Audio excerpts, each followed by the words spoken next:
Hi everyone! Today I'm going to take you on a trip to the Copeland Islands. We'll discuss where to launch from, approximate distances, tent pads, pit toilets, and a fun little seal I call Sammy.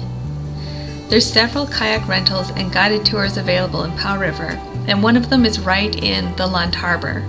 Terra-centric coastal adventure.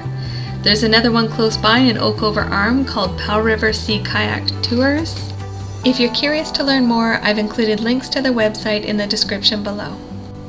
If you're headed to the Copelands from the Lund Harbour, just a heads up, you'll need to pay for parking. It's around $13 a day, but if you're just popping in for a quick adventure, you can pay by the hour. Lund also offers a gorgeous boat ramp to launch from. It's about $4 to put in and $4 to take out. No need to track down the harbour office, just drop your coins in the slot and you're good to go. All paddlers, whether you're rocking a kayak, canoe, or paddleboard, launch from the upper side of the boat ramp closest to the harbour office and set sail from there. Alright, now comes the real challenge. Let's fit all of this gear Tetris style into the kayak and hit the water. Okay, I'm fully loaded and ready to roll. A quick reminder, leaving the harbour takes a little extra care. There's usually a lot happening out here, and while boaters do their best to watch for paddlers, it's up to us to stay sharp.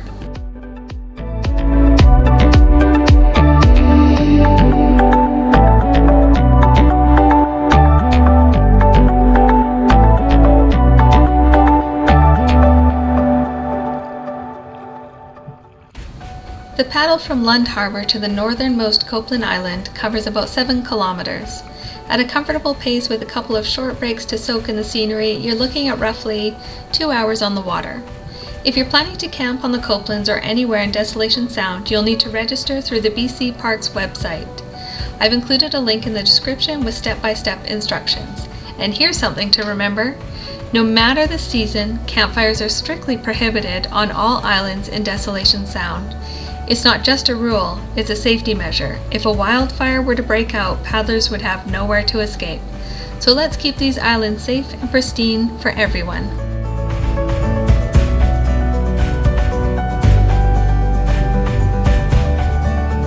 Now that we've cleared the harbour, it's time to make our way to the point. We'll paddle between the point and the rock, an iconic stretch that sets the tone for the next leg of the journey. This section is a bit choppy today with all the marine traffic going by. If the water between the point and the rock feels too rough, no worries, you can easily paddle around the outside of the rock instead. Stay safe, trust your instincts, and choose the route that feels right for you. The journey is yours to shape.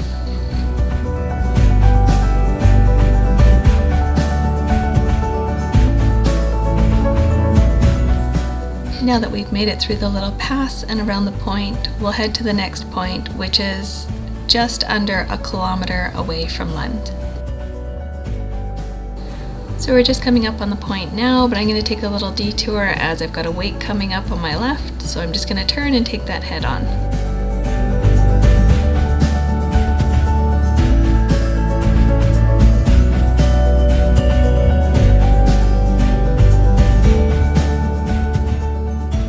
That was a blast. I do love riding the wake left behind by passing boats. But hey, quick tip, always take a wake at a 45-degree angle, and if you're ever unsure, just face it head on.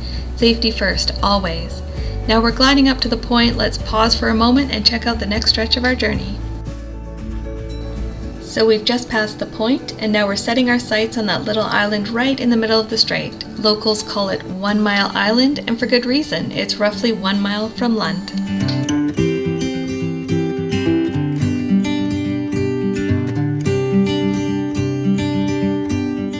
Now that I've reached 1 Mile Rock, I'm going to position myself to the left of the island in a way that I can see down towards Lund on my left and up the strait on my right to ensure no marine traffic is headed my way.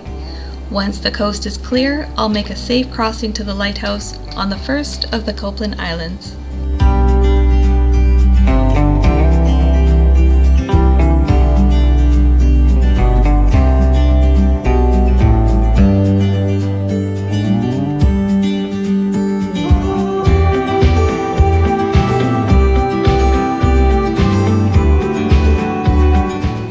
Looks like the coast is clear.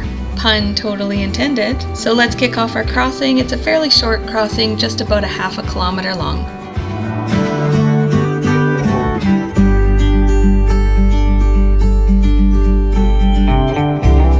Seeing the lighthouse get closer is one of my favorite views. It's approximately the halfway point between Lund and the northernmost Copeland Island, which is where we're headed. For the rest of the journey, you'll pass by quiet bays where boats might be anchored, narrow stretches between islands, shady spots under trees, and if you're lucky, maybe even a friendly seal. And if you're really lucky, maybe even a whale, as they've been known to use this passage from time to time. You're paddling through a marine highway here, so it's best to stick close to the shoreline. Avoid venturing into the center of the passage as it's a busy corridor with frequent marine traffic. Some vessels produce large wakes, so navigate them carefully. Also be mindful of reflected wakes that rebound off the shore and head back out into the channel. They can catch you by surprise. Now let's head up to this clearing where we can see the passage between the first two islands. I often paddle down from the Copelands along the outside of the islands, then slip through this passage to finish my journey to Lund on the inside. The current here is calm and gentle, perfect for taking a little break. It's a great place to pause, sip some water, or grab a snack as the flow carries you through. What a great day to have the GoPro rolling! This little guy popped up out of nowhere and started tagging along. I gave him his space and just let him do his thing. Such a cool moment to catch on camera. Okay, let's head up to the next bay. This bay is calm, beautiful, and picturesque. A popular spot where boats often drop anchor.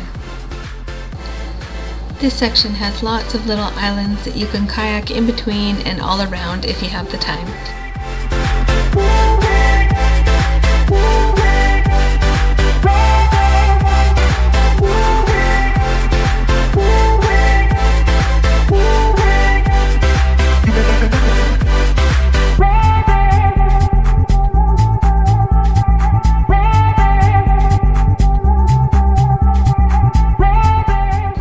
Next up is the middle Copeland Island, the first island with tent pads and pit toilets.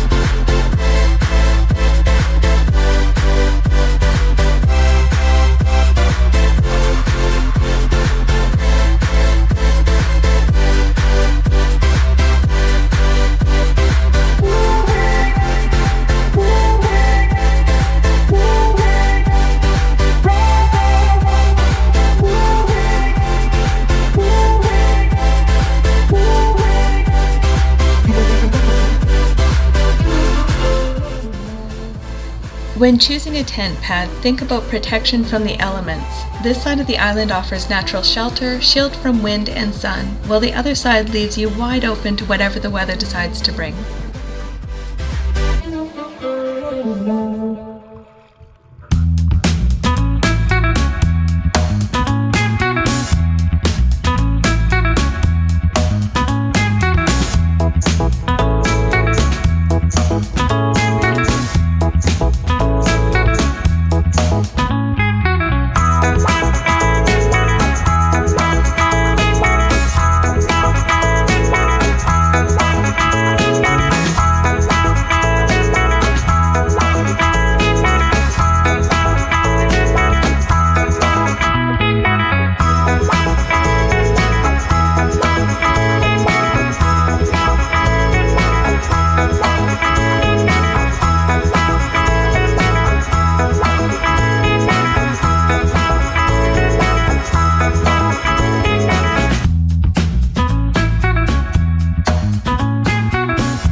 No matter the tide, this is your go-to spot to launch or land your kayak, and there's easy access to the whole island wherever you choose to come ashore.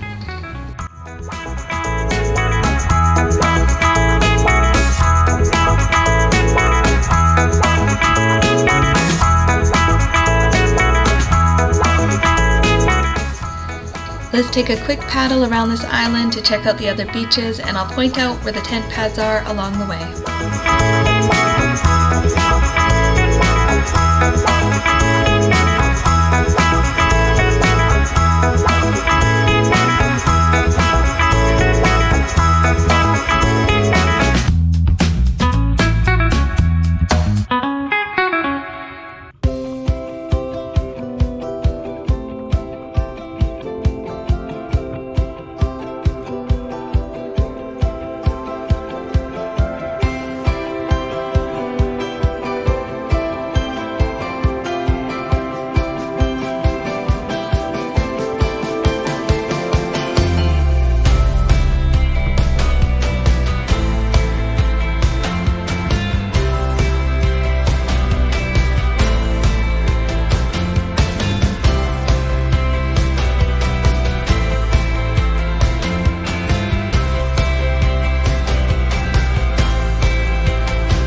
This is the other beach where kayakers often land and launch. As you can see, it's not the most accommodating as the large rocks make it difficult to use. There are approximately 10 tent pads on the island, along with a single pit toilet. Plenty of space for everyone to spread out. You'll also find several great spots to hang a hammock and soak in the views. Now, let's make our way to the North Copeland Island.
Welcome to the North Copeland Island. This island features a welcoming beach that's easy to land and launch from at any tide. Sturdy driftwood logs line the shore, providing a safe place to set your kayak. No need to worry about high tide sneaking in. Come on, let's take it real slow. You know we got what you need, baby, so take it move along. I said we got what you need, honey, come and groove along. Come on.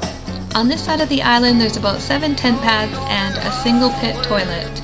Most areas have a picnic table, but I still recommend packing a lightweight backpacking chair. Trust me, it's a small addition that makes a big difference in comfort. Come on. Said babe, I said babe, oh honey, come and groove along. You gotta feel it, yeah, you gotta move along. Gotta feel it, feel it, feel it, feel you gotta feel it, feel it, feel it, feel you gotta feel it. On the roadway, you gotta move along. Wow! Baby, gotta move along.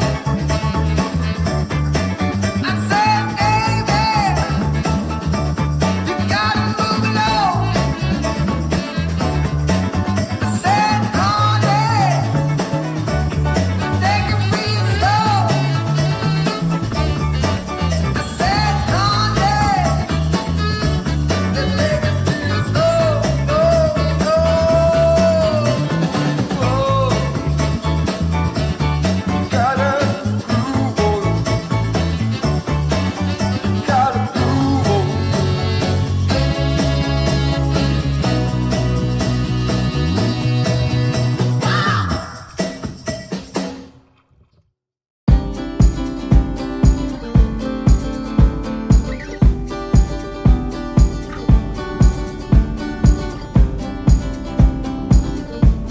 This is the dream spot for setting up camp. There's endless views with breathtaking sunsets and a sense of peace you won't find anywhere else. But please keep in mind there's no protection from the elements. The wind, rain, and sun hit this area directly.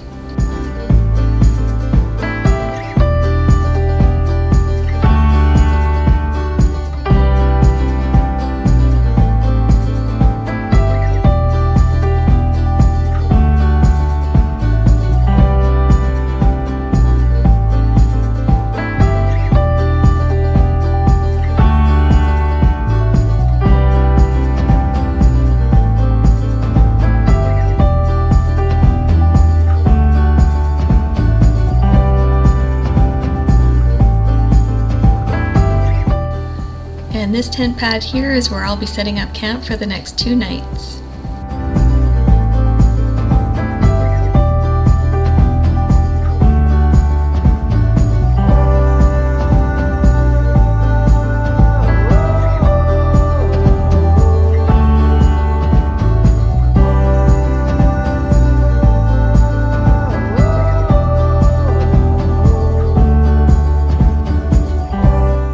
Sometimes you'll see boats anchored in this quiet bay. Some folks head to the island to camp, others just stay cozy on board.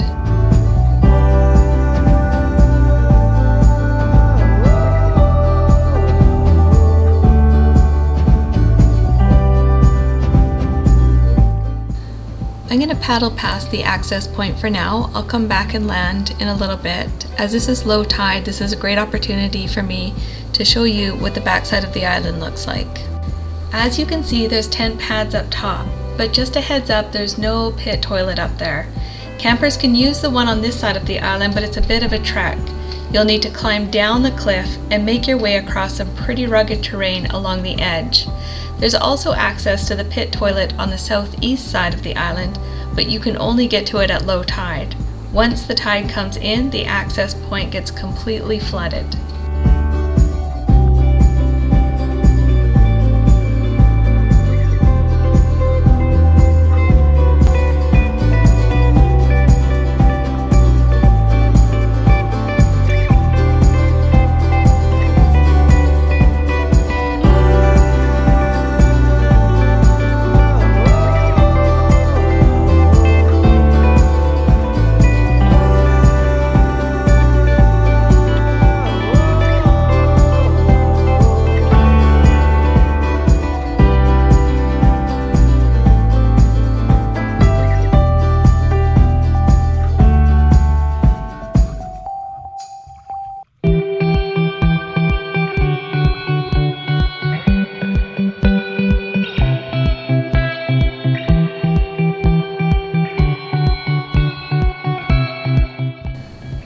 This is the access point for the campers up top on the northwest side to get across to the southeast side to use that pit toilet. As you can see, as we come around the corner, it's completely emptied out so you can walk across it, but this whole section floods at high tide.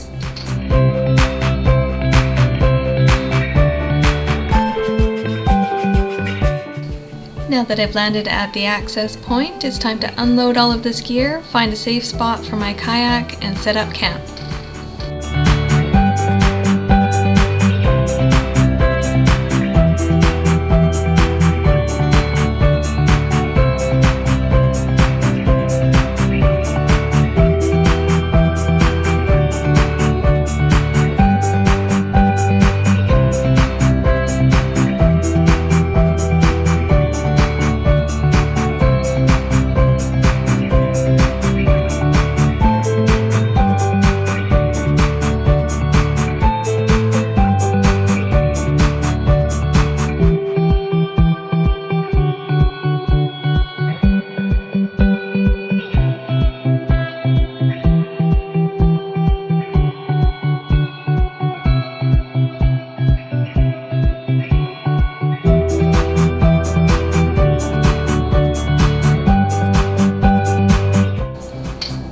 After 2 relaxing nights on the Copelands, it's time to load up and head home.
I have Lund in front of me, I have the Copelands behind me, and I'm just coming up on that bay that we saw on the way up where the boats go to anchor.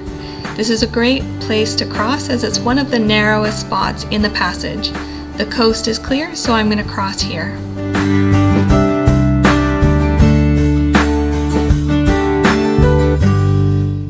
I made the crossing nice and safe. Now I'll turn around and show you guys where that bay is.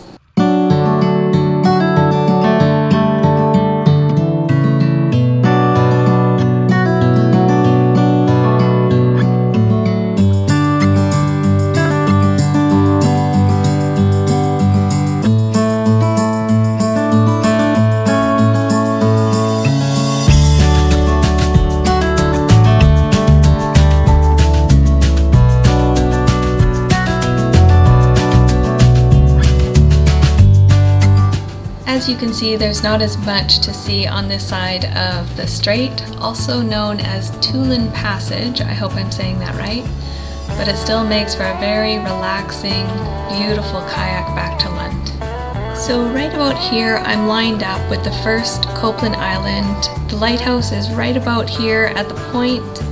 On my left, there's actually an access road that you can get to out past Lund. It's around the 3-mile marker on Mellispina Road.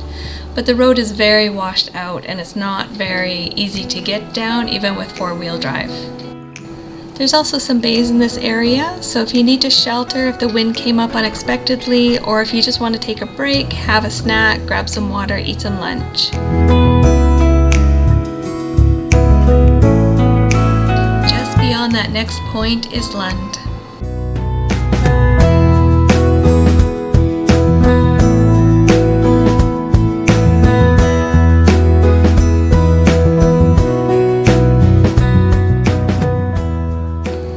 Thanks for watching my first video on my new channel, Coastline Kayaking Adventures. If you enjoyed this glimpse into life on the water and want to see more breathtaking coastlines, local lakes, wildlife encounters, and kayaking tips, don't forget to like, subscribe, and turn on notifications as I plan to keep these videos coming. Thanks for watching, and I'll see you on the water.